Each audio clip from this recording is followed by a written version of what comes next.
Hello and welcome to Blue Spoon Veggie. I don't think I've ever met a person who doesn't like potatoes. This may be controversial, but could they be the most popular ingredient in the world? They're certainly endlessly versatile. In this video I'll be cooking up 3 tasty potato dishes: Herby wedges, pan-fried gnocchi and luxurious Dauphinoise potatoes. Now let's get cooking. First, I'm going to make the crispy potato wedges. Cut 2 large potatoes in half and then into wedges, around 4 to 5 from each half potato.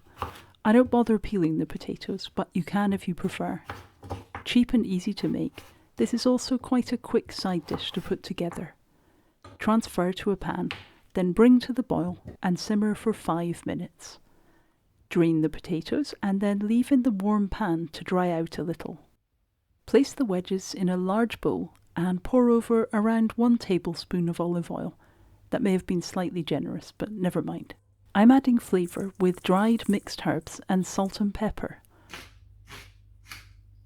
Mix the oil and seasonings through the wedges. Then spread out on an oven tray and bake at 180 degrees Celsius, that's 350 Fahrenheit, for 30 to 35 minutes. Turning them over around halfway through the cooking time. If you fancy spicy wedges, then follow the same method as for Herby wedges, but use a mix of paprika, smoked paprika, oregano, chilli powder and salt and pepper. Full details of all the ingredients are in the very long description below. Ready-made spice blends also work well for seasoning potatoes. I like Cajun spices in particular, but pick whatever your favourite is or invent your own mix with what you have in the cupboard. The Herby roasted wedges have finished roasting now and are crispy and golden. Eat them by themselves or with any dish you like. Here I have them alongside some homemade chilli. If you'd like the recipe for my chilli, be sure to subscribe, as there'll be a video on that coming up soon. Next, I'm going to prepare some pan-fried gnocchi. The extra step of frying the gnocchi after boiling takes it to another level, adding a lovely crisp finish. These are great served alongside pretty much any main dish, or they can be served as the main course itself. The recipe for this lemony asparagus sauce will be in a future video, so make sure you subscribe if you don't want to miss that. These little dumplings are a frugal dish made from potatoes, egg and flour. You'll also need salt and pepper, olive oil and some butter. Now I'm pretty sure you already know how to peel a potato, so here I am finishing up the peeling. Then simply cut each potato into 2 or 3 chunks ready to boil.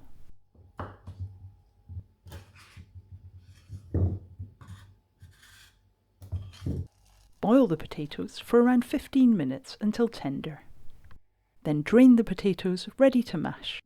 I'm also pretty certain that you know how to mash potatoes, but I would like to show you my potato ricer, which is great for making perfectly smooth mash. Use a conventional masher if you prefer though.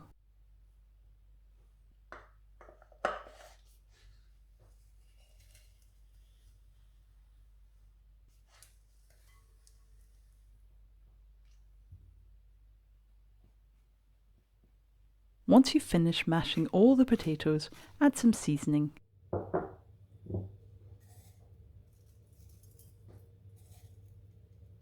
Then add the beaten egg and stir that in thoroughly.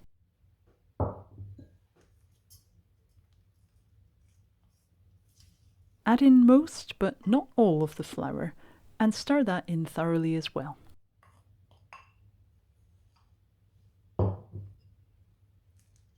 Check the texture of the potato with your hand. It should be quite dry, but you still want the dough to stick together and not be crumbly. My dough was not quite dry enough, so I'm adding a little more flour to the mix and stirring that in. Then I'm going to knead briefly just to make sure all the ingredients are well incorporated. Sprinkle a little flour on a board or your worktop and tip the dough onto it.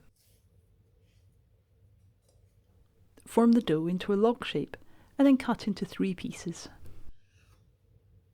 Roll the dough so it forms long ropes. When the rope gets unmanageably long, cut it in half and then work on 1 piece at a time.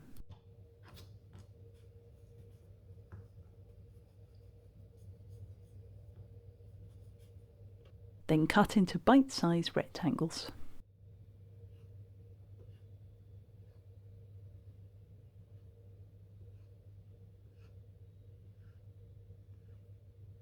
Move those to one side while you continue calmly rolling and cutting the rest of the dough. This is a lovely soft cooperative dough to work with, so if you fancy some no-stress cooking, this is a good recipe to pick.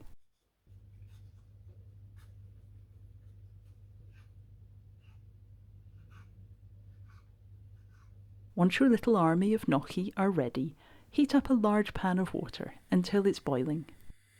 Have a large plate or tray and a slotted spoon ready to scoop out the cooked gnocchi. Carefully transfer the gnocchi to the pan in small batches. After around only 1 minute, the first intrepid little gnocchi will rise to the surface, showing that it's already cooked. Its friends will follow soon after.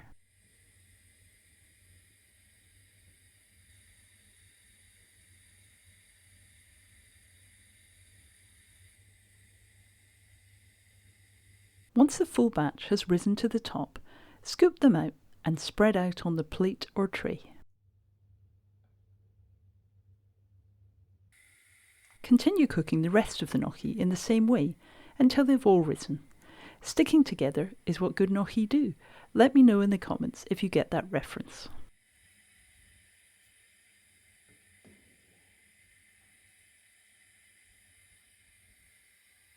The next step is to thoroughly coat the gnocchi with some olive oil. I like to use extra virgin olive oil for this, as you can really appreciate the flavour in the finished dish. Use a pastry brush, or you could use your hands, to thoroughly coat the gnocchi in the oil. Now you can cover the gnocchi and chill them for several hours until you're ready for the final step. I'm continuing straight on, so I've heated the oil and butter in a frying pan, and I'm sliding the gnocchi into the pan and then giving them a stir.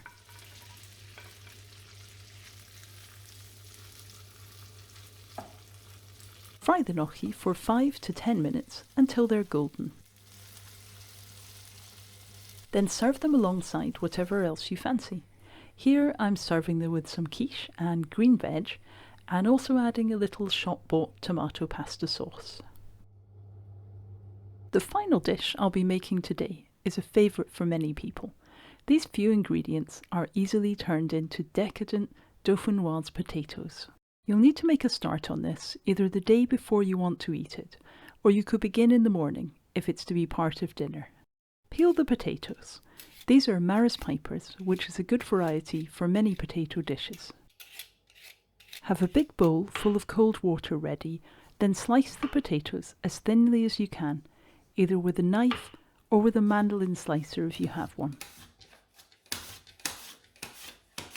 Transfer the potato slices to the bowl of water, then set aside while you make the cream sauce. Pour the cream and milk into a pan. Chop the garlic clove and add that to the pan as well. Throw in the bay leaf, then grind some pepper and add in some salt. Finally, add a good grating of nutmeg in as well. Stir everything together, then bring the cream mixture to the boil. Once it reaches the boil, you can turn off the heat. Pour the mixture through a sieve to remove the bay and garlic, and then put it to one side for now.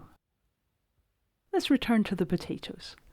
Drain them and then spread out on a clean tea towel and dry the potatoes as much as you can. Preheat the oven to 160 degrees Celsius, that's 320 Fahrenheit. Now I'm going to layer the potatoes in an oven dish. The cream will bubble enthusiastically in the oven, so be sure to choose one with good clearance above the potatoes. Pour over the aromatic cream, then bake for 45 minutes until golden. Remove from the oven and check the potatoes are nice and tender. Then allow to cool completely before the next step. Once the Dauphinoise is completely cold, cover with a small piece of parchment paper, then place a couple of heavy objects like packs of butter on the paper to weigh it down a little. Then pop in the fridge overnight or for several hours. Later on, or the next day, remove the Dauphinoise from the fridge and take off the butter weights and parchment paper. When you're ready to serve, pop the Dauphinoise back in the oven for another 20 minutes. I'm serving the Dauphinoise with some veggie sausages, gravy and some green veg. If you'd like the recipe for this gravy, then take a look at my video on Yorkshire puddings and veggie gravy. If you enjoyed this video, and I hope you did, then please give it a thumbs up and subscribe for more recipes from Blue Spoon Veggie. Thanks for watching, and bye until next time.